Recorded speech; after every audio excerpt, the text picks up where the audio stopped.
demonstrate the functions of the e-collar, the EZ900 model that we use, that you will get when your dog graduates our board and train program, or this is what we work with when you're in private lessons as well. So I would just want you to become somewhat familiar with it before it's introduced in the graduation lesson or our private lesson together. Nope, Guinness, place, down, good, good, good girl. It's important to note that this is medical grade TENS unit, the same thing that a chiropractor or physical therapists use, and it goes from level 1 to 100. So at the low levels, we can just whisper to our dog to get their attention, and on the higher levels, we may need to keep our dogs safe or just cut through the noise in their head when they have a lot of sensory overload. When we're out in the real world, a lot of people say that their dogs listen very well in the home, in the yard, but when they get, out where they're free hiking, we want your dog to be able to be included in your life more. This helps because their first line of communication is body language, and second to that, or maybe even tied to that, is that touch. Touch is another form of communication that your dogs understand more than words. With words, they can understand it when there's no distraction, but when there is distraction, it's as if they don't even hear you. So that's why we're using this product. But this video is not actually to demonstrate how to use this product. I really just wanted you to get familiar with it so it's not completely new to you when you are in a lesson. And so I'm just going over the functions. This is a really great company. They're available for you to call if you're having any issues with your product here. They can troubleshoot it with you. This owner's manual, I would keep it handy, and then I also included the owner's manual as a PDF in your client homework document. This is the remote. This does not come with the remote. We include this with the board and train program. It's just an easier way to hook the e-collar onto you and carry it with you. This is what's included with the actual product. It's a lanyard and it is a belt clip that's different than the one that we like to use. And then this is the collar. So I can have the remote off and still be able to turn the collar on and off.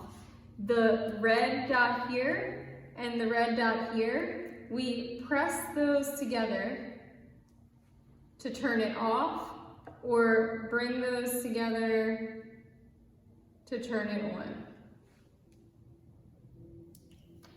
To turn the remote on, if the remote is facing you, the buttons on the right here are program or on and off.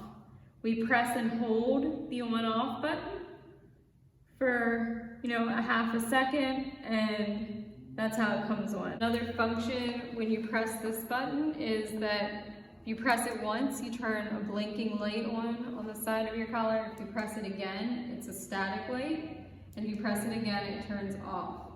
The main reason that I'm mentioning this to you is because if I could design the perfect e-collar remote, it would only have one on-off button and one button, because this is really the constant stimulation is really the only button that we use. We don't use tone, vibrate, or momentary. There are letters on the panel of this remote: C, constant, M, momentary, vibrate, and tone. Since we don't use any of those, if you look in your owner's manual, you can reprogram every button to be the same thing. But the reason I mentioned about the light turning on and off is because if you do not get used to picking your e-collar remote up with your thumb on the dial, you will inevitably pick it up and think that you're pressing the buttons you need to press, but you'll be pressing the on-off button and turning a light on and off, or the program button, or reprogramming your remote.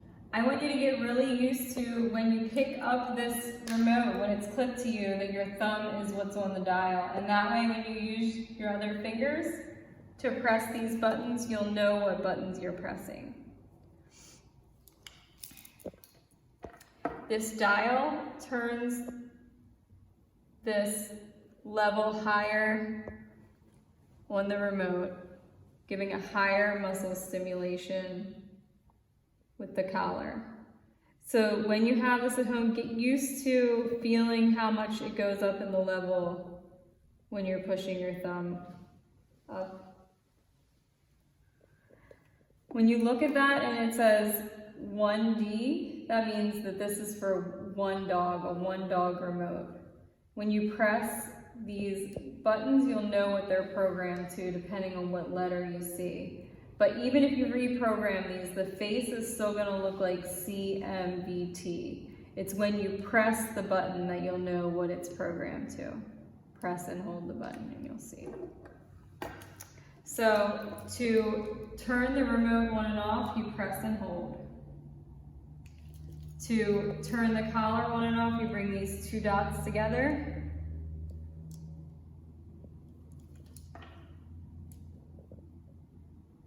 When this is flashing green, it means that it is on and it is charged.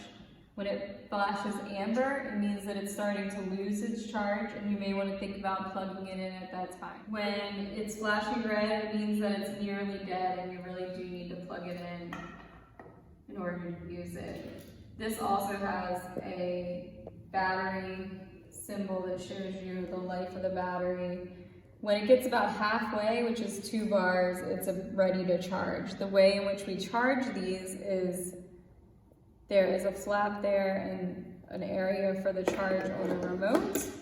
And on the collar, it's this little plug that you'll pull out. Now this is waterproof, so if you, every time that you use this to charge it, just make sure you plug that back in, because if this is plugged, the collar is waterproof and you can take your dog swimming with you and still have your invisible leash of the e-collar.